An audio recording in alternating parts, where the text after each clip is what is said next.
Bonjour Stéphano, Savona, merci Bonjour. beaucoup d'être Bonjour venu à vous tous. nous rejoindre voilà, pour cette séance.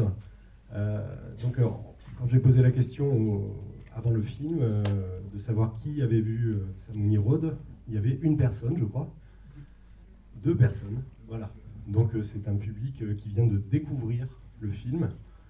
Donc je ne sais pas si vous avez déjà des questions, vous pouvez prendre la parole. Je vais circuler avec un micro. Et sinon, peut-être pour lancer, pourrais-tu nous expliquer comment est né ce projet, puisque l'histoire que tu racontes a eu lieu il y a 10 ans déjà. Donc comment, au bout de 10 ans, un petit peu moins de 10 ans, as-tu abouti à ce film? Oui, en fait, le projet n'est jamais. J'avais pas un projet et après j'ai fait un film. J'avais l'idée de faire un autre film et après 10 ans j'ai fait ce film. Parce qu'en fait, quand il y a eu une des attaques à Gaza, c'était celui de 2008-2009. En fait, j'ai dit ouais, un des attaques parce qu'il y en a eu depuis encore plusieurs, il y en a tout le temps. Donc depuis qu'il y a l'occupation, que les Israéliens se sont retirés de la bande de Gaza, et il y a eu plusieurs opérations militaires. Et fin 2008, il y a eu cette opération qu'on appelle le Plomb Durci. Et là, à l'époque, j'ai décidé d'aller à Gaza avec ma caméra, comme ça, il y avait un embargo sur les images, et du coup, peut-être c'était d'abord ça qui m'a poussé à prendre ma caméra et essayer d'aller pour forcer l'embargo et dire voyons si jamais j'arrive à rentrer, à faire, pas pour faire ces films que je ne pouvais pas imaginer évidemment, mais pour chercher de raconter le quotidien de la population sous l'attaque pendant la guerre. Et donc c'était pas un film, c'était censé être une sorte de journal intime où tous les jours je racontais une petite histoire, si jamais j'aurais réussi à passer à l'intérieur de la bande de Gaza pendant la guerre, mon idée c'était justement de faire des petits films et de les mettre en ligne de là-bas pour raconter le quotidien. Parce que là, je pensais que la télé nous montrait des images où je ne comprenais rien de la guerre, donc c'était un peu aussi naïf que ça, une démarche assez naïve qui m'a amené finalement à faire ce que j'avais prévu de faire aussi, parce que j'ai réussi à rentrer dans la bande de Gaza après quelques jours à la frontière égyptienne. J'ai fait ces courts-métrages qui après sont devenus un film qui s'appelle Plomb Durci, et d'ailleurs va être rediffusé sur Tank d'ici, je pense, les mois prochains. Donc si vous avez Tank, vous pouvez le voir là-bas. C'est pas du tout un film qui ressemble à cela, même si la situation c'est la même et la période qu'il raconte c'est exactement la même, parce que c'était des images où j'avais la prétention, je peux dire, parce que c'était quand même assez... c'était vraiment une prétention de raconter la guerre juste avec des images sans commentaire, et des images assez... comme des photos, donc des images par leur nature superficielle, certainement belles parfois, parce que la photographie nous permet de faire... le cinéma nous permet de montrer des images, même des choses terribles qui peuvent nous fasciner du point de vue esthétique, comme la photographie des reportages de grand niveau nous a montré. Et des images que pour moi c'était une sorte de condamnation évidente de la guerre, sans parole, parce que comme j'aime pas la guerre, je pense que si on voit des images d'une guerre, ou encore pire, des images des conséquences de la guerre, on est forcément poussé à régner la guerre. Malheureusement, ce n'est pas le cas. C'est pas parce que les images ne sont pas assez fortes qu'on ne se débarrasse pas de la guerre. Les raisons sont beaucoup plus compliquées. Et donc, je suis rentré chez moi avec les images que j'avais tournées, ces séquences montées que j'avais tournées pendant la guerre. Et après, heureusement que les jours après la fin de la guerre, j'ai connu la famille Samouni. Parce qu'en fait, j'étais déjà prêt pour rentrer chez moi. Il n'y avait plus de guerre, il n'y avait plus cet état d'exception de l'image qui faisait que juste une caméra à Gaza était suffisante pour faire du cinéma. Ça, c'était l'illusion. Et donc, il fallait quelque chose de plus fort et de plus incompréhensible pour me retenir là-bas. Et cette rencontre avec Fouad d'abord, et après avec les autres survivantes de la famille Samouni m'a poussé à rester, à poser des questions, à chercher de comprendre mieux. Et là, j'ai compris à quel point j'en avais, même si j'avais vécu pendant la guerre dans la bande de Gaza, j'ai compris à quel point j'avais presque rien compris en fait pendant cette guerre. J'étais resté sur la surface, c'était la seule chose que je pouvais capter avec la caméra. Et il m'a fallu des années des relations avec cette famille, des relations d'abord quand j'ai filmé en 2009, après quand j'ai filmé en 2010, et après toutes les années qui se sont écoulées depuis, qui étaient pour moi le travail sur l'animation. Enfin, peut-être j'ai compris quelque chose de pourquoi il y a une guerre à Gaza, de comment il y a une guerre, il y a cette forme de violence militaire, de comment ça marche, de qui sont les protagonistes de cette histoire. Donc c'était en fait de la frustration d'un film que je trouve assez partiel, que j'ai fait à l'époque, qui est né la nécessité de ne pas faire un autre film qui s'est content de montrer une réalité tragique, de rester choqué devant cette réalité, mais qui cherche à trouver une forme à des images qui en elles-mêmes n'ont pas de sens et n'ont pas de forme, surtout les images de la guerre. Je pense qu'aucune image en soi parle par elle-même, mais s'il y a des images qui ont encore moins de sens que les autres images, c'est les images de destruction, c'est les images de guerre. Ils nous ramènent vers quelque chose qu'on sait déjà. Et cette chose peut être, c'est horrible, ou peut être, j'aime bien ça, parce qu'en fait, ça, on a découvert, c'est pas moi qui l'ai dit ou qui l'écrit, ceux qui ont étudié les réactions aux images. Depuis qu'il y a la photographie, on a cherché d'utiliser la photographie pour dire à quel point la guerre était mauvaise. Donc d'abord et surtout pendant la Première Guerre, à la fin de la Première Guerre, il y avait tellement de catastrophes au-delà des millions de morts. Il y avait des millions de mutilés, des gens défigurés. On les a photographiés, on a fait des livres, on a dit comme ça va être la dernière guerre, parce qu'on va voir ça et on va découvrir que ça va être la dernière guerre. Et il y avait une bonne partie de la population qui était choquée par les images, et l'autre partie qui disait c'est des ennemis donc ça va. Et il y aura toujours.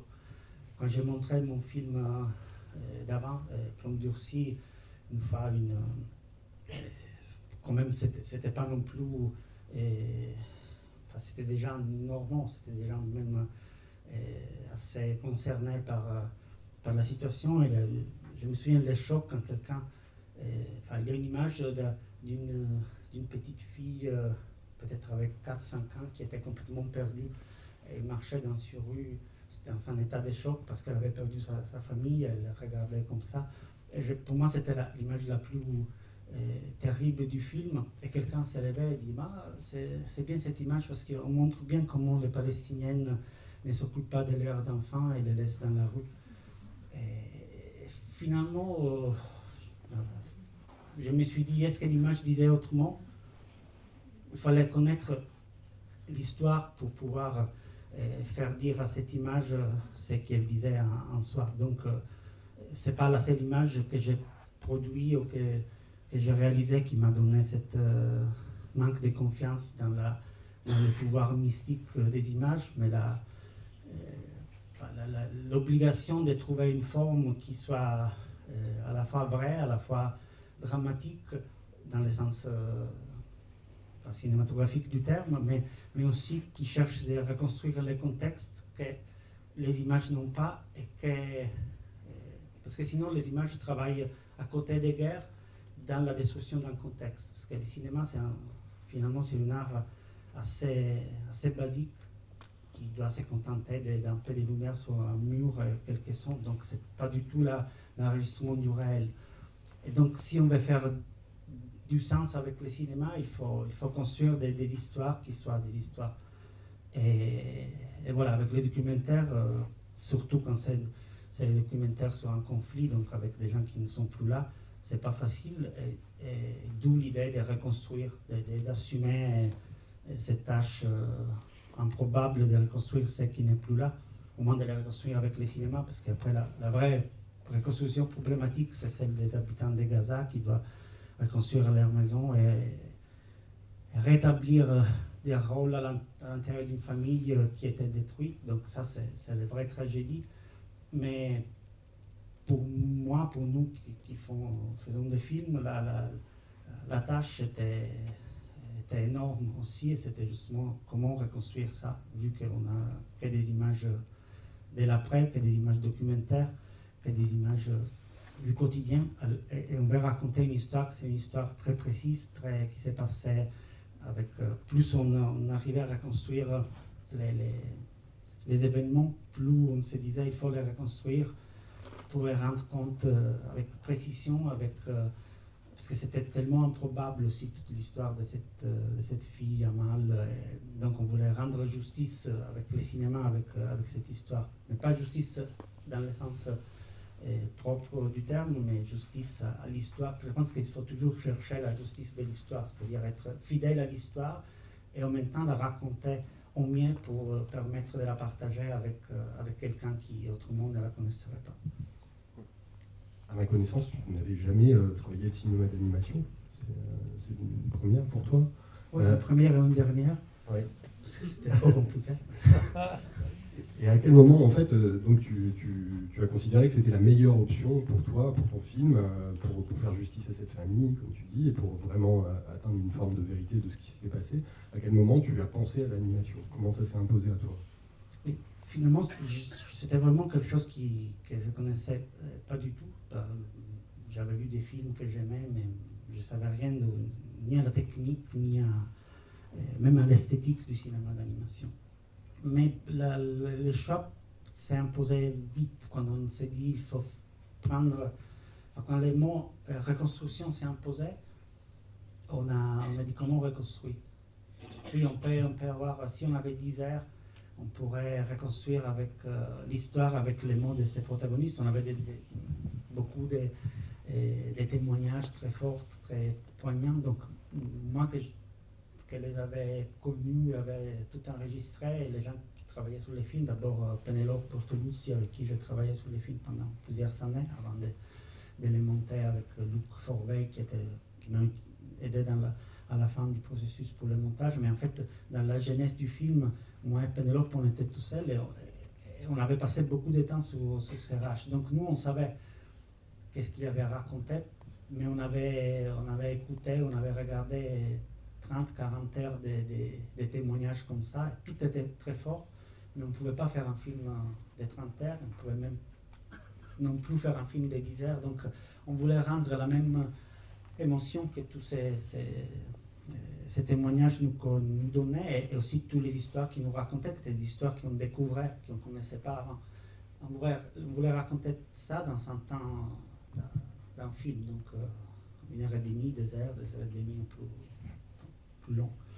Et donc on s'est dit comment on peut raconter ça dans un temps, tout simplement, comment on peut reconstruire, on connaît ça sous forme de mémoire, comment on peut la rendre au présent, donc être à côté des protagonistes qui ne sont plus là pour la plupart au moment où cet événement est arrivé, et encore plus comment on peut rendre le sujet principal du film, qui est cette communauté qui existait avant et que la guerre a détruit. Parce que sinon, si on arrive toujours trop tard, on devient presque complice de la guerre, juste parce qu'on arrive là-bas trop tard, et donc on montre les conséquences de la guerre. Mais là, on ne peut pas imaginer qu'est-ce qu'il y avait avant, juste à partir des conséquences. Et même la guerre elle-même, on ne peut pas la raconter dans sa tragédie si on ne sait pas qu'est-ce qu'il y avait avant, qui et comment, quel était ce monde que cette destruction avait anéanti. Et donc, il y avait deux moments qu'on voulait reconstruire, qu'on devait reconstruire. C'était les moments des événements de la guerre, et surtout, pas surtout, mais d'abord reconstruire la personnalité de certains des protagonistes du film qui n'existaient plus. Donc, reconstruire encore un autre niveau de passé qui était le passé d'avant, du père, et de la communauté. Donc on n'avait pas tellement de choix, on ne voulait pas faire un film de fiction dans le sens avec des acteurs, parce que on aurait perdu la force énorme des témoignages des survivants, qui étaient quand même la raison même pour laquelle on voulait faire le film. Et en même temps, on voulait reconstruire. Donc on a dit, il y a toujours l'animation, mais on ne connaît pas l'animation. Oui, on ne la connaît pas. Mais on savait qu'il fallait faire ça. On savait toutes les animations que nous n'aimions pas, parce qu'en fait, il y a beaucoup d'animations qui n'étaient pas qu'on n'aime pas, mais qu'on ne trouvait pas adaptées pour raconter cette histoire. Surtout, l'idée était claire du tout début que les allers-retours entre les images documentaires et les images d'animation allaient se faire sous l'échelle de la séquence, pas une moitié du film d'animation et l'autre moitié documentaire. Donc, on avait besoin de trouver une forme d'animation qui pouvait dialoguer vraiment mot par mot avec le documentaire. Et donc, ça ne pouvait pas être l'animation 3D qui est plus facile à réaliser, même, on peut faire des choses incroyables, mais ou une animation très abstraite qui est peut-être moins facile à réaliser, mais si on a juste une animation très abstraite, même avec 3 traits, on peut raconter une histoire. Une fois qu'on s'éloigne du réalisme, on peut raconter des histoires de façon très puissante, mais on s'éloignait du réalisme. Nous, on n'avait pas n'importe quel réalisme, mais le quotidien du jour après la guerre, et on devait dialoguer avec cet ordre d'image qui était quand même très chargé du point de vue émotionnel, devait dialoguer avec des images produites à partir de rien. Les images d'animation sont toujours produites à partir d'une idée ou d'une mise en scène abstraite. Donc, c'était presque une incompatibilité formelle.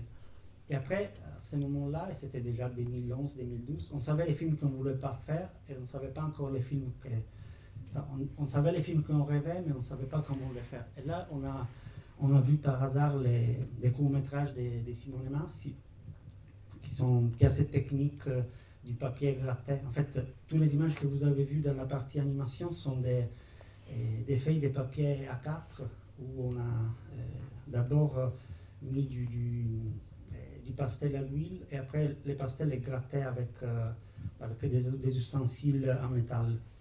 Donc c'est une technique qui est 8 images par seconde, c'est-à-dire que les films ont 19 000 images, donc 19 000 feuilles de papier, donc c'est des cartons d'ici jusqu'à là-bas, des papiers A4 pour photocopieuse, couverts d'encre et après où l'encre est grattée pour reproduire les images. Donc ça c'est la technique de Simone, et c'est une technique qu'il a toujours utilisée pour raconter ses histoires de famille, et il a fait en tout 1h10, 1h20 de cinéma dans toute sa carrière. Il a 45 ans.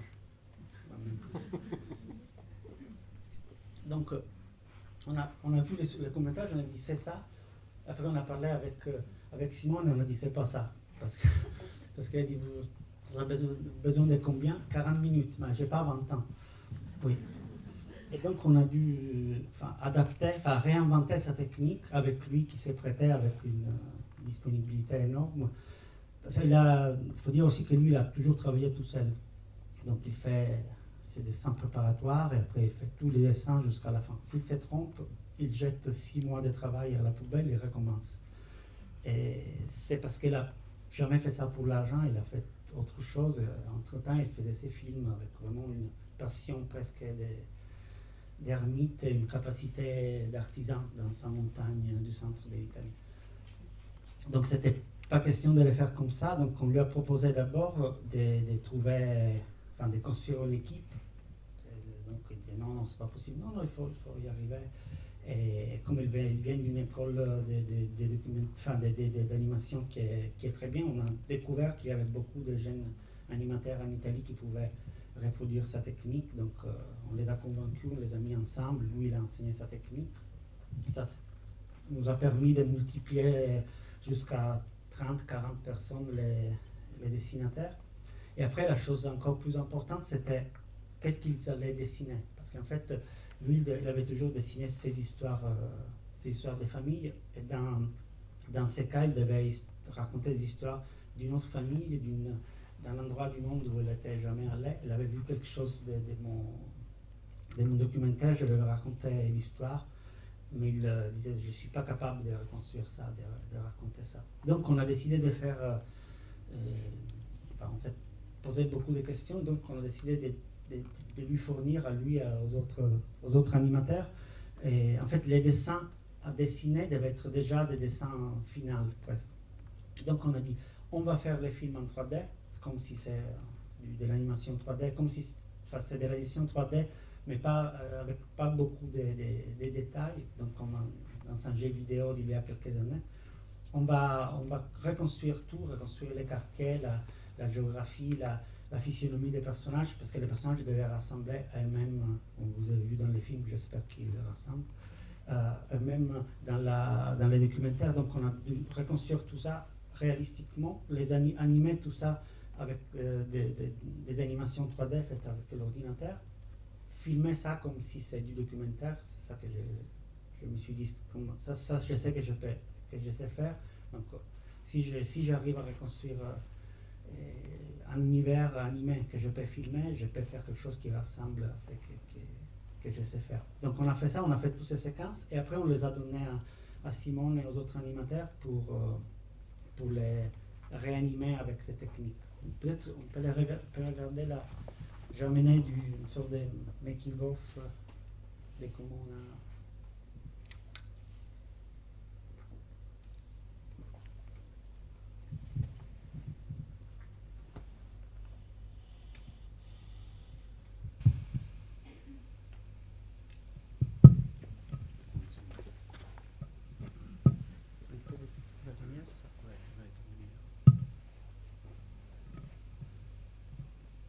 Oui, dans ce cas, c'était un des personnages qui était encore vivant, donc on a utilisé les vidéos pour recréer une image 3D du personnage.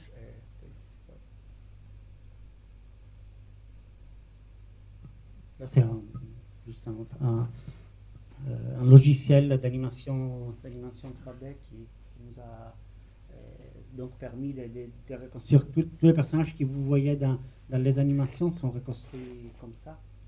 La reconstruction, mais on voulait aussi rendre avec la technique, la difficulté de ça c'est pas une reconstruction, c'est une réanimation dans le sens la réanimation de la mémoire, ou la mémoire tout court. On se rappelle de quelque chose, c'est un effort. Quand quelque chose nous fait souffrir, c'est une nécessité, parce que justement sinon quelqu'un va placer sa mémoire ou son agenda à la place de notre mémoire. Et quand on parle de reconstruction, c'est important de savoir qu'est-ce qu'il y avait après. Pas pour faire les mêmes forcément, mais pour savoir comment on est en train de changer, si on est en train de changer. Et après les traumatismes, après les guerres, quand tout est détruit comme ça, c'est facile que quelqu'un vienne nous dire avant c'était comme ça, ce qui vous est arrivé, ça signifie ça, du coup on fait ça.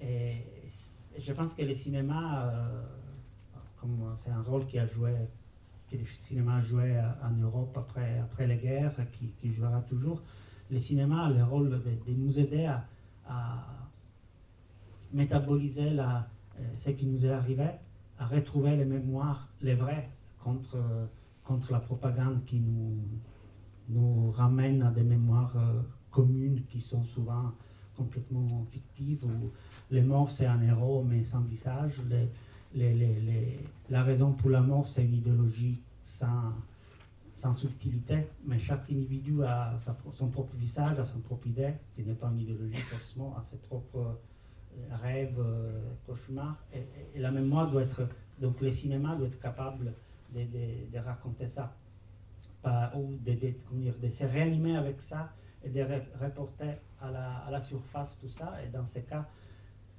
je pense que les petites mémoires, les petits souvenirs d'Amal qui sortaient avec cette difficulté m'ont vraiment, et la technique qui faisait qu'il fallait tellement de temps pour les faire revenir en vie, nous ont vraiment aidés à donner cette forme de mémoire à toutes les images d'animation. Finalement, les animations, qui sont des images complètement inventées, jouent le rôle de l'archive dans les films, alors que le reste, qui est un archive, finalement, parce qu'elle a été montée presque 10 ans après que je l'ai tourné. Donc, il aurait pu jouer le rôle de l'archive, toute la partie documentaire, reste les présents du film. Mais on a travaillé sur toutes les images animées comme des images d'un archive privé, tellement privé que c'est presque un archive intérieur. Et on dirait même que c'est Amal qui t'a aussi amené vers cette solution d'animation, puisque on la voit, c'est elle qui ouvre le film. Sa première phrase, c'est, je crois, je me souviens plus des histoires, j'arrive plus à raconter des histoires, et on la voit qui dessine dans le sable. Et on la voit plusieurs fois pendant le film qui dessine. Est-ce que ça aussi, ça a peut-être été un déclencheur du désir d'animation, du besoin d'animation, C'était pour coller à son histoire. Elle n'avait jamais été la protagoniste du film avant cette scène-là, que j'ai tournée presque l'avant-dernier jour avant de partir pour toujours de Gaza. Et là, avec cette douceur qui était typique d'Amal, le fait qu'elle parlait beaucoup moins que tous ses frères, parce qu'elle était la seule fille, parce qu'elle était traumatisée et traitée comme une demi-martyre par sa famille, par sa mère qui disait non, tais-toi parce que toi, tu ne peux pas parler, toi tes problèmes. Elle avait sa photo accrochée au mur à côté de celle de son père mort et de son frère mort. Donc c'était une tragédie dans la tragédie, le fait qu'elle n'avait pas la parole. Mais là, elle a su, avec ces gestes qu'elle fait, ces simples déplacements, elle a su prendre les centres de la scène. Elle me dit, alors, cherche de faire un film où je ne suis pas la protagoniste. Et finalement, c'était évident, après avoir filmé Amal, il était évident qu'elle ne pouvait qu'être la protagoniste. Mais je n'avais même pas compris. C'est quand même une fille qui est restée 3 jours, revenue de mort, celle qui a vécu toute l'histoire du début à la fin. C'était évident qu'elle ne pouvait qu'être elle la protagoniste, mais influencée par son rôle à l'intérieur de sa famille, je l'ai découvert très tard. Mais une fois que je l'ai compris, et je l'ai compris quand j'ai filmé cette scène-là, qui n'était pas du tout prévue, j'étais seule sans les traducteurs, sans l'interprète. Elle m'a amené comme ça, comme elle savait que je ne comprenais pas, donc elle dessinait au lieu de parler. Donc après cette chose qu'elle fait avec son bandeau devant les yeux, là c'était carrément, c'était vicieux presque. Sa capacité de kidnapper les films vers ce qu'elle avait envie de dire sans parler. Et après, on a dû se débrouiller les 10 ans suivants pour trouver une forme à ce qu'elle voit dans son bandeau, parce que évidemment c'était noir, mais sur ce noir, on a dû projeter des choses et c'était pas facile. Mais évidemment, c'est elle qui a donné la direction au film. Quand on m'a dit, ah, mais vous avez fait faire Amal, non, j'aimerais bien être aussi bon metteur en scène, mais je suivais. Je n'étais pas en mesure de dire quoi faire, parce que je ne savais absolument pas quoi faire à ce moment-là. Et pour, quand même, c'est anecdotique par rapport à toute cette histoire, mais pas du tout. Finalement, Amal, il y a 10 jours, elle vient d'avoir un enfant qui s'appelle Yaya, et qui est son premier enfant. Elle s'est mariée en novembre, donc elle a fait vite, mais ça fait juste presque un an qu'il est marié. Et elle a 21 ans maintenant. Donc finalement, sa survie n'était pas du tout donnée, parce qu'elle a, jusqu'au moment où on n'a pas réussi à l'opérer, donc elle a encore ces éclats d'obus dans la tête, et donc elles ont dû attendre jusqu'à sa majorité pour savoir si cela allait dans la bonne ou dans la mauvaise direction dans sa tête. Mais elle a survécu bien, elle va bien, elle a même réussi à avoir un enfant, que c'était quand même un de ses rêves depuis quand elle avait 11 ans. Donc voilà. Elle, à la fois elle et son frère Mahmoud, qu'on voit dans la dernière scène, qui dit qu'elle ne va pas se marier, ils se sont mariés tous les deux l'année dernière. Donc finalement, enfin, ça, au moins, c'est positif. Est-ce que vous avez des questions?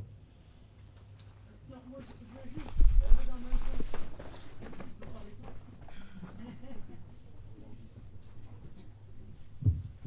Oui, non, c'était pour aller dans le même sens de ce que tu viens de dire, Sébastien. Moi, j'ai trouvé assez étonnant le choix du style de l'animation, qui renvoie effectivement en écho avec la manière dont cette petite fille dessine, en tapant comme ça, avec cette craie. Il y a quelque chose d'un peu rageur, et je trouve dans la dureté du trait de l'animation, je veux dire, il y a vraiment un écho stylistique assez incroyable. Et en plus, on a l'impression que de la même manière qu'elle efface un moment avec le sable, on se dit, moi je me dis, il suffirait de quelques traits de trop pour qu'on n'y voit plus rien, pour que tout soit brouillé. Et donc il y avait une dimension très, très précaire et éphémère de tout ça, qui était à la fois la précarité de la mémoire. Et voilà, et je trouvais ça très beau justement, cet écho entre cette petite fille qui dessine et puis le choix vraiment. Parce que si ça avait été une image léchée, ça aurait été complètement raté et ça serait venu. Oui, on a cherché de rendre visible cette précarité qui est quand même objectivement la caractéristique. C'est une technique qui ne joue pas sa difficulté ou sa précarité, c'est carrément 10 ans de travail. Donc c'est pas, les producteurs, nous, parce qu'on s'est autoproduit dans ces films, nous, dans notre côté producteur, il y avait des moments où on se disait, est-ce qu'on peut trouver des manières pour faire plus vite? Eh ben non, en fait. C'est parce que c'est pas un style, c'est la... Je pense que les films, dans chaque minute, chaque seconde d'animation, se charge quand même d'un travail qui est un travail de quelqu'un d'autre qui a mis toute sa vie aussi pour faire ça. Et on a réussi à la fin à faire que chaque animateur puisse s'occuper, même si parfois c'était juste 5 secondes, 6 secondes, 7 secondes, mais d'une petite séquence ou d'une petite scène. Il y en a qui ont pu travailler tout le temps du film, donc qui ont fait plusieurs, dont Simone ou d'autres, qui ont fait plusieurs scènes, mais on n'a jamais voulu transformer ça dans un travail d'usine, dans un travail où on peut peut-être gagner quelques jours de travail, faire un peu plus vite, mais perdre cette relation univoque entre celui qui donne sa vie pour réanimer les moments de vie de la famille. C'était le pari, c'est que quand même dans les images documentaires, il y a tous les passés des personnages, la souffrance, la joie, il y a la vie, et c'est entre guillemets facile à capter, mais les autres images, il y a la vie de tout, déjà des histoires qu'il nous avait racontées, mais aussi de tout l'effort que chaque dessinateur a mis dans des semaines de travail pour reconstruire ces minutes de vie. Donc c'est comme un peu, comment dire, je dis toujours que pour moi la fiction c'est un peu un pacte avec les diables pour se mettre sur le même niveau des dieux. Et là, on l'a payé cher, donc j'espère qu'on ne va pas être damné. Mais c'était jamais eu confiance dans le fait qu'on prend, on filme, on reconstruit la vie et ça marche. Je pense qu'il faut quand même payer cet hasard quelque part. Là, c'était avec notre propre temps, parce que ça nous a bloqués tous pendant 10 ans. Mais le résultat, je le vois, je vois pas une partie inventée et une partie réelle, qui aurait pu être le cas avec le documentaire. Je vois des parties qui sont différemment, avec chacun, avec ses propres limites, ses propres fragilités, ses propres difficultés, mais chacun autant aussi vrai que l'autre, parce que c'est quand même un effort sincère et sincèrement compliqué dans chaque... D'un côté, on doit saisir l'instant avec une caméra, et après cet instant n'est plus là. C'est la caractéristique du documentaire. De l'autre côté, on doit reconstruire, on doit inventer l'instant qui n'a jamais été là, et on le paye avec un temps infiniment plus long pour condenser cette intensité. Donc, je pense que c'est pas une loi, mais il y a quelque chose d'une certaine justice dans cette sorte de marché du temps. Oui, je voulais vous demander. Pardon. Je voulais vous demander comment avez-vous décidé de filmer l'arrivée de l'armée israélienne, parce que tout d'un coup, on passe du côté des militaires en fait, et on voit tout, et on les entend aussi. On les voit, on les entend. Comment est-ce que cette décision a été prise?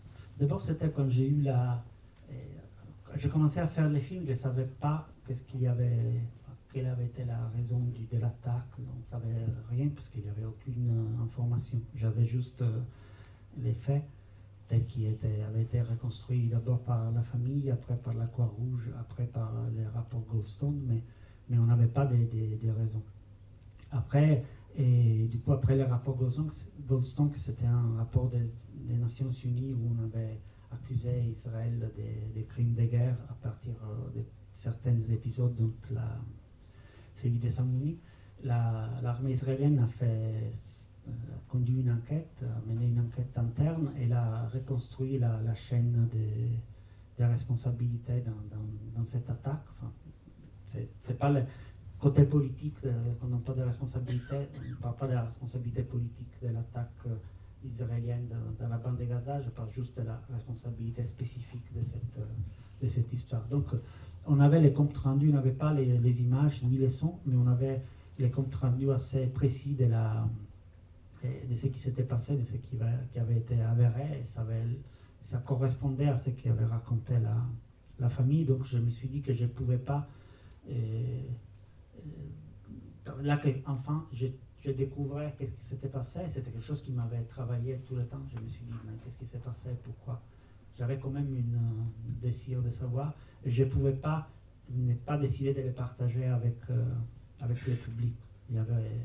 C'était une nécessité absolue. En même temps, je ne pouvais pas garder les points de vue au niveau du sol d'Amal ou des autres protagonistes que j'avais utilisés dans l'autre animation pour raconter cette histoire, parce qu'ils avaient ils avaient vécu juste les conséquences, mais ils n'avaient pas eu ils n'avaient pas pu reconstruire exactement l'histoire. Et après, comme le choix des tirets a été fait à partir des images des drones, donc c'était ça qui sortait de l'enquête israélienne, donc je me suis dit que la seule manière de faire rentrer cette histoire dans les films était ajouter un troisième registre d'images, et donc reconstruire avec la 3D, avec le maximum de fidélité possible, les images des drones militaires. Et donc les images sur lesquelles se sont basés ceux qui ont choisi de tirer, d'attaquer. Et après, découvrant aussi qu'il y avait quelqu'un qui avait quand même refusé de tirer au bout d'un moment, et qui avait mis... au début, il avait juste demandé de contrôler, il avait hésité, et après, il avait carrément refusé de tirer une fois qu'il avait vu les enfants. Donc, j'ai trouvé que cette partie de l'histoire, il fallait la raconter. Et donc, c'est les moments les plus... comment dire, sans doute les plus tragiques du film, et les plus déstabilisants aussi pour les spectateurs, parce qu'on a vécu tout à côté de certaines personnes, de certaines protagonistes. Donc même dans la tragédie, on est entre guillemets protégé par le fait de les vivre avec quelqu'un. Et après on est renvoyé comme ça, sans préparation presque, aux images de l'extérieur, qui finalement ressemblent beaucoup plus aux images qu'on voit d'une guerre à la télé que toutes les images que les films ont montrées jusqu'à ce moment-là. Donc, en racontant la tragédie, les cinémas et ces films, dans ces cas, ils nous aident à faire avec, à trouver des sens, à trouver une direction. Et après, ils imitent toute cette approche pour nous ramener vers notre impuissance, notre solitude, notre distance. Et ça, c'est assez dur à supporter, même si la deuxième partie du film, après, il nous ramène à côté de nos protagonistes, mais j'ai eu la dimension de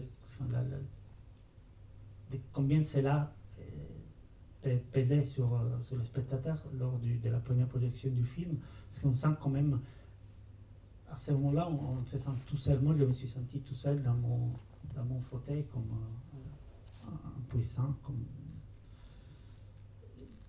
pour la première fois en train de regarder quelque chose pas du bon côté.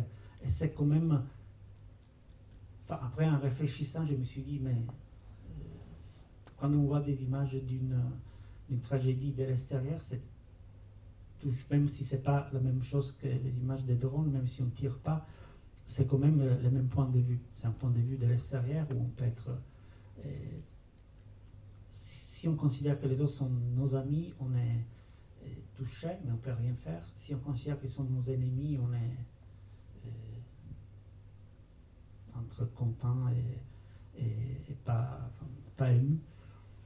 Mais c'est des images qui sont quand même faites, qui sont quand même cette forme dans notre cas, ils sont en forme électronique parce qu'on les a reconstruits et aussi parce qu'on les a reconstruits en 3D. Mais en général, même, on s'est basé sur ceux qui ont été publiés. Il y en a beaucoup sur YouTube, même par l'armée israélienne. Ils sont toujours cette forme des incarnés qui n'est pas forcément... c'est pas par hasard que cette forme c'est là. Il y a quelqu'un qui a étudié ça et qui dit qu'en fait, même si c'est possible d'avoir une image beaucoup plus réaliste, cette image est plus utile, les images telles qu'elle est, comme ça en noir et blanc, et avec les caméras thermiques, est plus utile au fait d'étirer que des images réalistes parce que l'ennemi, c'est plus désincarné. Donc finalement, les images de guerre, les images que la télé nous montre, où on n'a pas de contexte, on n'a pas d'individualité, souvent joue ce même rôle de mettre l'autre dans un espace qui est l'espace soit d'une fausse sympathie qui est celle d'un peu larmoyante, de dire quand même les enfants meurent, mais on ne sait pas parce qu'ils ne sont pas que des enfants. On voit bien quand même qu'il y a quelqu'un là-bas qui a des responsabilités, mais toujours à une distance où on ne peut pas savoir qui est qui. Et de l'autre côté, dommage pour les enfants, mais il y a carrément des gens qui ont des responsabilités, donc c'est bien, on voit les terroristes qui sont en train d'être tués.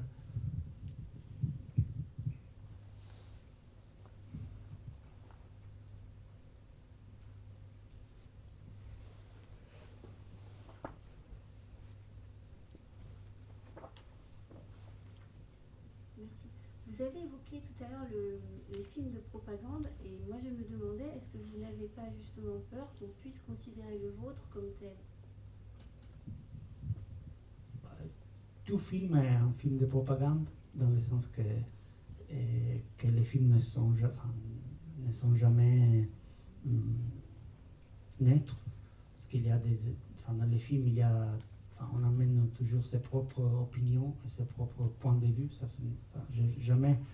Et donc, je crains que les miennes ne fassent pas exception. Ça serait quand même particulier.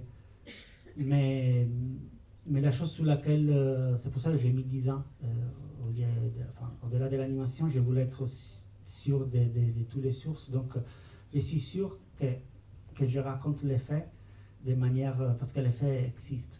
Les opinions divergent, sont différentes, mais les faits quand même existent. Donc, sur les faits, je n'ai pas droit à raconter des faits qui n'existent pas.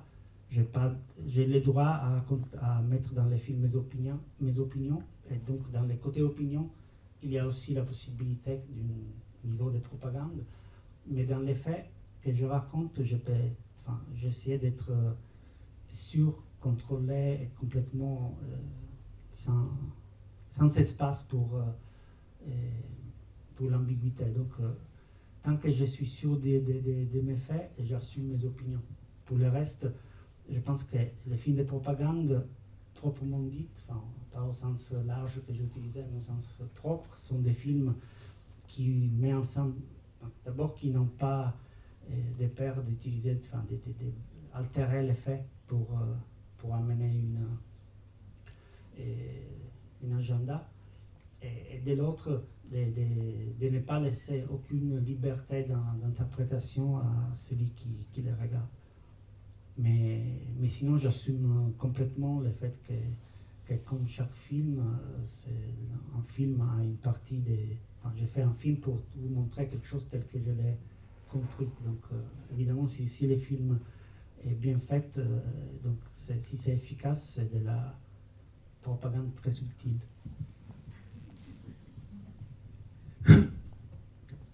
Oui, non, moi je ne trouve pas du tout que ce soit de la propagande. Je le vois comme un film sur la désolation. La désolation, la souffrance infinie, ça peut être aussi ailleurs. Il se trouve qu'effectivement, c'est ce qui se passe à Gaza, et c'est une vérité. La propagande a à voir avec le mensonge. Là, il y a vraiment une vérité, on touche... c'est bien ce que vivent les Gazaouis.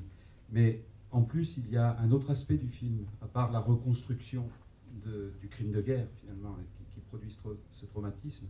Il y a aussi une description de ce qu'est cette société palestinienne. Et elle n'est pas complaisante, cette description. C'est-à-dire qu'on y voit effectivement les femmes mises de côté, la toute-puissance de la religion. Pour un public occidental comme le nôtre, ça nous amène à un regard critique également. Donc je ne vois pas du tout une propagande là. Et j'aimerais donc que vous développiez un petit peu sur... est-ce que c'est représentatif effectivement des Palestiniens, ou est-ce que c'est ce milieu paysan ou est-ce qu'à Gaza, l'emprise du Hamas fait que effectivement la religion est aussi présente, voilà. Oui. Et est-ce que le film a été passé à Gaza? Justement, je commence de la dernière question. Le film aurait dû être montré officiellement à Gaza, et j'étais déjà prêt à partir au dernier moment avec Médecins du Monde qui avait organisé la projection. Et au dernier moment, j'ai refusé d'aller parce que c'était dans un contexte très monopolisé par les Hamas. Et donc, j'avais même pas le droit à rencontrer tout seul la famille Samouni. Et donc, je me suis dit, j'y vais pas. Le film, je l'ai envoyé aux Samouni sur des liens. J'espère qu'ils sont réussis à tout voir, même si c'est... Mais ça, c'était l'occasion pour voir les films tous ensemble. Et on ne nous a pas donné l'occasion de voir les films dans les villages comme on avait voulu, justement parce que Gaza, c'est quand même contrôlé par une organisation militaire d'islam politique, mais ça pourrait être... je pense que ça n'a pas vraiment à voir avec la fait islam. C'est quand même une organisation qui n'est pas forcément démocratique et qui contrôle tout et qui cherche... Enfin, dans les quartiers de Samouni, cette contrôle était un peu moins fort à cause des événements. Donc, du coup, d'une certaine manière, j'ai pu jouir d'une certaine liberté quand je faisais les films, parce que c'était dans ces quartiers. Mais sinon, quand on rentre à Gaza, d'habitude, on doit rentrer avec les contrôles du Hamas. Moi, j'ai dû rentrer par des tunnels pour ne pas avoir les contrôles du Hamas. Heureusement, j'avais un ami à Gaza qui m'a fait rentrer sans besoin de déclarer la chose par des voies officielles. Donc, ça m'a aidé aussi. Donc, pour dire quelle est la situation de Gaza. Et après, je pense quand même une bonne partie de la population, je ne sais pas à quel point, quel est le pourcentage, mais une bonne partie de la population de Gaza est victime à la fois toute la population de Gaza est victime de l'occupation israélienne, du blocage israélien, mais une bonne partie, sinon toute la population, est victime aussi du fait d'avoir que cette situation procure aussi le fait qu'au pouvoir il y a un parti comme les Hamas.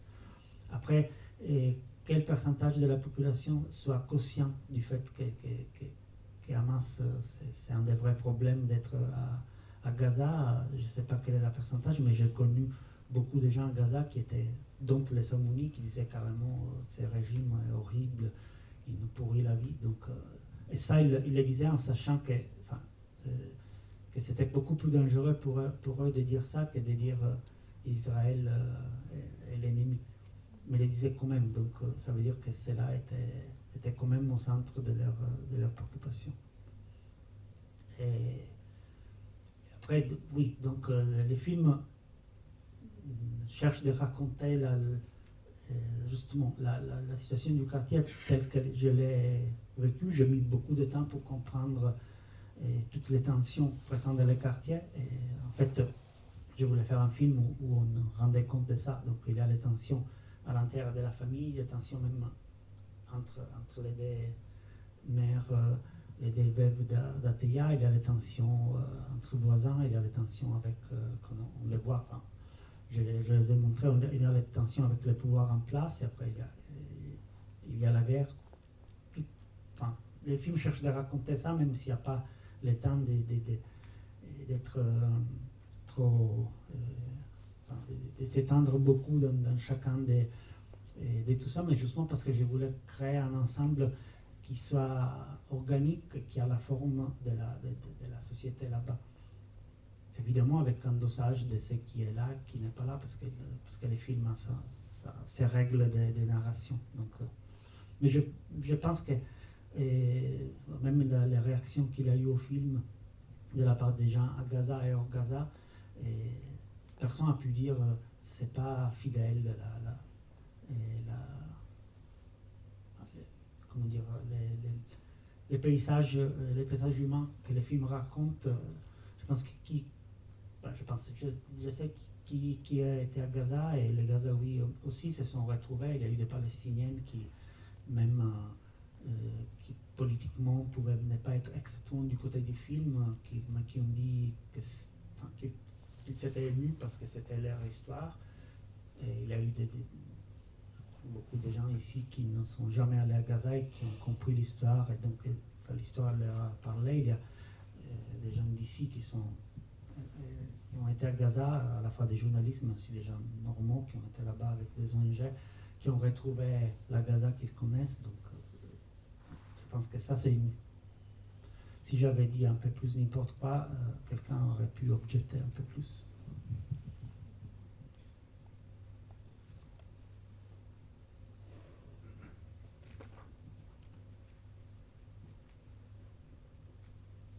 Oui. Simplement, votre film a eu le prix du meilleur documentaire à Cannes, c'est ça? Oui. Voilà, et donc il a dû avoir un impact international. Quelle a été la réaction de la presse israélienne, et est-ce que les grands documentaristes israéliens ont pris position? Enfin, il y a eu des réactions là-dessus. Le film a été montré en Israël aussi, au Festival de Jérusalem, et il y a eu un article sur Haaretz, qui est le quotidien de la gauche israélienne, qui a été très, très positif, parce que justement, ils ne considéraient pas qu'on racontait, qu'on avait inventé des choses. Après, il y a eu des réactions plus mitigées, évidemment, de la presse plus nationaliste, mais pas non plus violente comme on avait pu soupçonner. Et après, la réaction physique presque que j'ai pu recueillir quand j'étais là-bas avec le public à Jérusalem était quand même assez... Même si l'histoire est connue, parce que moi je me suis basé beaucoup sur les choses publiées justement par la presse israélienne, en particulier par Amira Haas, qui est une journaliste de Haaretz qui a beaucoup travaillé avec les Samouni. Donc j'ai reconstruit un certain nombre de choses aussi à partir de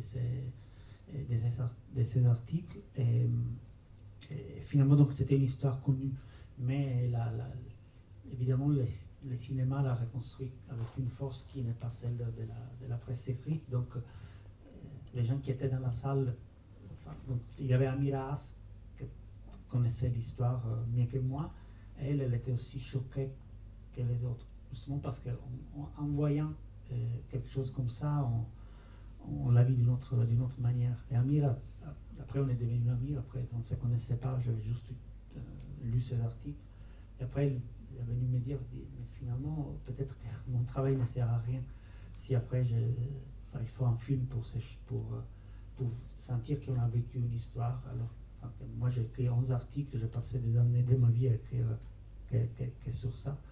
Donc ça, c'est une force du cinéma. Le cinéma n'est jamais trop dans la subtilité. Évidemment, si on lit tous les articles d'Amira Haas, on sait beaucoup plus sur Gaza, sur les Samounis, sur Hamas, sur l'occupation. Mais 1h30, 2 heures d'images en mouvement un peu confuses parfois aussi sont quand même la capacité de nous ouvrir des horizons que d'autres formes de narration n'ont pas. Tu as évoqué tout à l'heure assez rapidement comment tu étais rentré dans Gaza, donc les conditions de ton arrivée là-bas. Est-ce que tu pourrais nous préciser comment tu as tourné ces images, recueilli tous ces témoignages? Est-ce que tu étais seul? Est-ce que tu avais la chance d'être avec quelqu'un pour t'assister, ou c'était vraiment un travail en solo? Moi, comme je suis arrivé là-bas avec une petite caméra comme ça pendant la guerre, et donc j'étais tout seul en fait.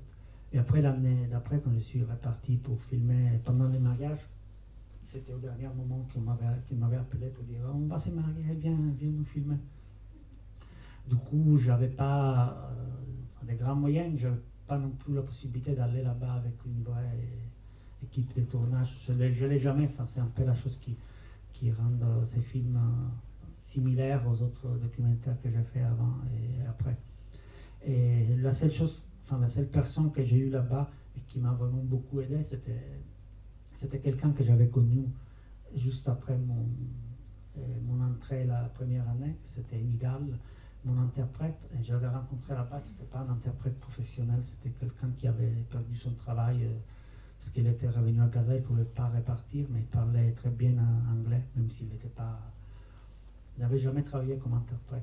Et j'ai eu vraiment la chance de la rencontrer parce que lui il m'a dit je ne fais pas ça, mais il était très sympathique. Une amitié s'est construite vraiment immédiatement et depuis on a toujours travaillé ensemble. Donc c'était grâce à lui que j'ai pu rentrer en 2010 avec des tunnels sans besoin de demander des autorisations ni à Israël ni au Hamas. Parce que son cousin gérait des tunnels, donc il m'a dit si on lui donne de l'argent, tu peux passer. Et ça, je l'ai compris bien plus tard quand j'ai raconté cette histoire aux beaucoup d'autres journalistes ou réalisateurs qui sont allés à Gaza, que tout le monde d'habitude est passé toujours par les biais du Hamas, et donc ils ont toujours un contrôle, il y a toujours quelqu'un qui vous suit, au point que maintenant pour repartir là-bas et montrer les films, quand je parle avec les ONG, ils me disent non, mais si vous voulez venir ici, c'est pas. Avec les ONG, je ne vois pas comment on peut éviter de faire ça officiellement. Donc, mais sinon, techniquement, j'étais tout seul tout le temps. Donc, mais c'est sans doute, ça produit des limitations, surtout au niveau du son. Donc, après, on a travaillé au son beaucoup pour reconstruire ce qui n'était pas là. Mais c'est aussi un avantage énorme parce qu'on peut prendre le temps de rester là-bas, de ne pas filmer, de vivre avec la famille. Au bout d'un moment, j'étais devenu un Italien un peu fou qui est là d'un côté, il dit qu'elle va faire un film, mais on n'y croit pas vraiment.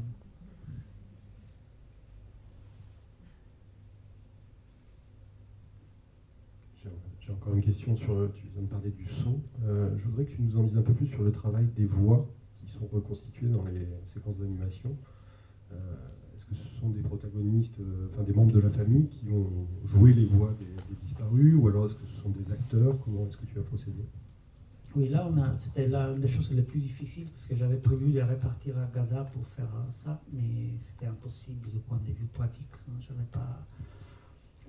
pas moyen. Alors maintenant, j'étais en contact avec la famille tout au long des années du tournage, donc on avait fait ça avec mon ami Wissam Al-Haj, qui est quelqu'un qui est originaire de Gaza et du même quartier, presque, des Samounis, parce que même Gaza, qui est toute petite, à l'intérieur, il y a 50 langues différentes, parce qu'il y a toutes les langues des réfugiés, donc il y a plusieurs Palestiniens différents, c'est des dialectes, mais finalement, ça ne se rassemble pas.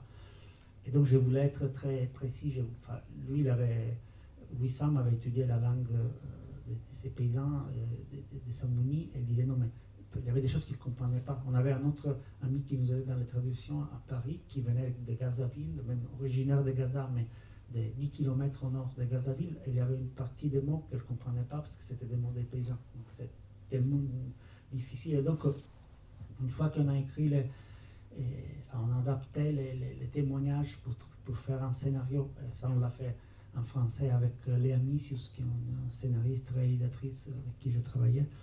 Et après, on a retravaillé ça avec Wissam et on a cherché de les rendre le plus possible compatibles avec la manière de parler des Samounis du quartier. Donc après, on a recontrôlé ça avec les Samounis. Donc c'était toujours des allers-retours, mais surtout avant, maintenant c'est plus facile parce qu'il y a Facebook qui marche bien à Gaza et donc il y a la traduction automatique de l'arabe. Donc là, on arrive à se parler beaucoup plus. Mais quand il fallait juste téléphoner sur un téléphone portable, c'était catastrophique.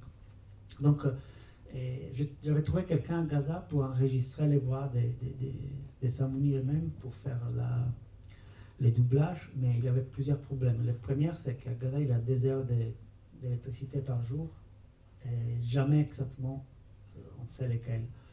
Donc, on a essayé plusieurs fois, et du point de vue technique, ça ne marchait pas du tout. Après, le deuxième problème, c'était que la plupart des survivants avaient 7-8 ans de plus. Donc, Amal avait 19 ans, alors qu'elle avait 11 à l'époque. Ses frères, en plus, ils ne sont pas des acteurs. Donc on a enregistré tout, mais on a gardé juste quelques voix, parfois des voix vraiment autour, juste comme un sort pour savoir qu'ils sont là. Et donc, c'est posé la question de comment trouver 20, 30, parce que dans les scènes des groupes, ils sont beaucoup palestiniens de Gaza qui puissent jouer tous les rôles. Et donc, heureusement, les frères de Wissam, mon ami, s'est marié à Istanbul pendant la dernière semaine de travail sur les sons du film. Donc, il y a une chose un peu anecdotique, mais comme j'ai fait un film sur les Kurdes, je ne vais pas aller en Turquie non plus. Mais j'ai pu envoyer des amis pour faire au mariage. Ils sont restés là-bas avec Wissam, donc ils ont fait tous les castings des voix, mais finalement ce ne sont pas des acteurs, c'est des gens qui étaient invités au mariage du frère de Wissam. Mais qui ont... on avait des voix, on avait tous les montages son avec la voix de Wissam retravaillée électroniquement pour transformer ça en plusieurs voix. Et les montages sont déjà faits, donc toute la partie guerre était déjà là. Et c'était pas difficile, c'est ça qu'ils m'ont raconté les amis qui ont fait ça, qui ont fait l'enregistrement. C'était pas difficile de les mettre dans le bon état d'esprit parce que c'est des histoires que chaque Gazaoui a vécu plusieurs fois dans sa vie. Donc le problème c'était l'excès de réalisme par moment. Il y en a eu qui sont commencés, après ils ont vu la scène, ils ne sont pas réussi parce qu'il y avait trop d'émotions, trop de peurs, donc c'était pas difficile de se remettre dans l'état d'esprit parce que c'est quelque chose qui est malheureusement pas quotidien, mais chaque année il y a des guerres comme ça. Chaque personne qui a entre 1 an et 100 ans à Gaza a vécu ça plusieurs fois dans sa vie. Donc c'est à cause de ça qu'elle savait quoi faire, quoi dire. Est-ce que vous avez des questions? Oui, tu parlais tout à l'heure de la nécessité de condenser, de reconstruire le passé, et on ne peut qu'être sensible à la force de condensation des symboles, des paraboles, des sourates. Et je voulais savoir, bon, l'arbre bien entendu est central, mais je voulais savoir quand est-ce qu'étaient venus ces motifs. J'imagine pas tous au même moment, que ce soit dans l'animation ou dans l'image. Le symbole devient symbole justement par les faisceaux de sens que créent ces croisements d'images par le montage. Donc voilà, quand sont venues ces idées de motifs, de symboles dans l'élaboration du film? Oui, d'abord c'était... il y a quand même un souci presque anthropologique dans l'utilisation des symboles, parce que c'est les symboles qui sont présents dans les témoignages. L'arbre, je ne l'ai jamais vu en fait, je l'ai entrevu déjà détruit, donc c'était pas... c'est pas quelque chose à laquelle je pouvais être sensible en soi, parce que cet arbre énorme, moi je ne l'avais pas vu. Mais il revenait chaque fois qu'il avait une mémoire, il avait toujours cette référence aux arbres en général et aux sycomores en particulier. Donc je me suis dit, quand même, je me suis toujours, comment il aurait raconté l'histoire à Théa. Comme la manière qu'il savait la raconter, c'était toujours, parce que mon père m'a dit, donc je me suis dit, Athéa aurait sans doute choisi les sycomores comme symbole central pour la reconstruction du film. Et j'ai dit que c'est anthropologique, presque les soucis de reconstruction. Là, j'ai travaillé beaucoup la dernière année sur une sorte d'archives de la mémoire paysanne en Sicile, qui apparemment n'a rien à voir avec ça, mais où j'ai fait, comment dire, c'était un peu mon entraînement sur comment, dans une culture orale, on raconte sa propre histoire. Et j'ai trouvé, j'étais peut-être plus sensible à la manière de raconter des Fouad ou de ses frères à cause de ce travail que j'étais en train de faire en même temps en Sicile. Et donc, dès que j'ai retrouvé des thèmes qui étaient des thèmes qui revenaient dans leur discours, je les mettais de côté. Et après, j'ai posé des questions sur les sycomores. C'était tellement important à un moment qu'après, j'ai posé la question à tout le monde. Donc, j'ai trouvé que les sycomores étaient présents dans les mémoires. Et étaient même capables, parce que quand des symboles sont forts, ils sont eux-mêmes capables de faire sortir des niveaux de mémoire qui ne sont pas donnés comme ça au premier abord. Donc, quand j'ai sorti les sycomores, je savais que je n'avais... de l'autre côté, ça faisait sortir autre chose que la mémoire normale ou parfois empruntée à quelqu'un d'autre, parce que chacun avait sa propre mémoire du sycomore. Et après, la sourate des éléphants, encore une fois, c'est pas mon idée, c'est l'idée d'Athéa, parce que lui, il avait... Moi, je ne connais pas le Coran, surtout, je ne connais pas par cœur tous ces sourates. Mais Athéa, les soirs avant d'être tué, avait raconté avec nous cette courte sourate à ses enfants pour les calmer, parce qu'ils pensaient, tout le monde était convaincu que des chars, des tanks auraient envahi les quartiers, parce que l'invasion était en train de se faire, alors qu'il n'y a pas eu de tanks qui sont arrivés bien plus tard. Et donc pour dire...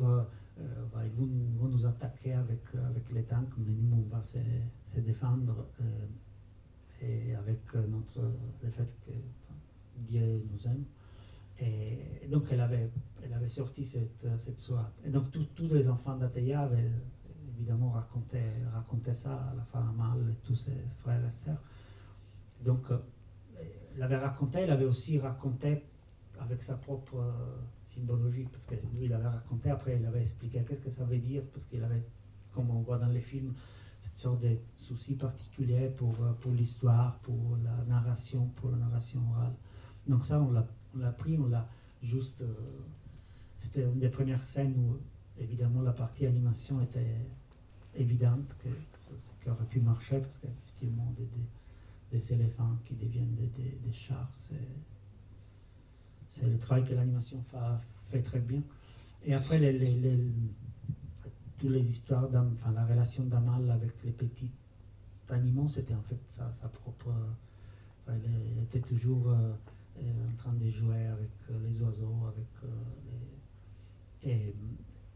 c'est quand même aussi, il faut dire que dans sa fermeture, Gaza et la Gaza de la campagne est quand même un univers très... très fermé, avec un nombre d'éléments qui est assez fixe et sous lesquels qui sont très unis, très condensés. Donc c'est relativement, une fois qu'on arrive à les simplifier pour pouvoir simplifier l'univers symbolique pour pouvoir les partager avec un public qui préalablement n'a aucune connaissance de cet univers. Une fois qu'on arrive à gérer ça, et après c'est facile de faire... c'est facile parce que l'histoire qui est arrivée les fait jouer eux-mêmes, ces symboles. Ce ne sont pas des symboles, ce sont les choses du quotidien. Il y a la terre, il y a les poulets. C'est facile de dire, les poulets dans les cages sont les symboles des Gazaouis fermés à Gaza, mais les poulets dans les cages sont aussi la seule forme d'économie qui est à Gaza. C'est où travaillait Fouad, c'est où Amal n'avait pas le droit d'aller. Donc il est là, mais il ne joue pas comme symbole. Enfin, il joue comme symbole, mais il est d'abord une des 3 à 4 choses qui définit leur quotidien.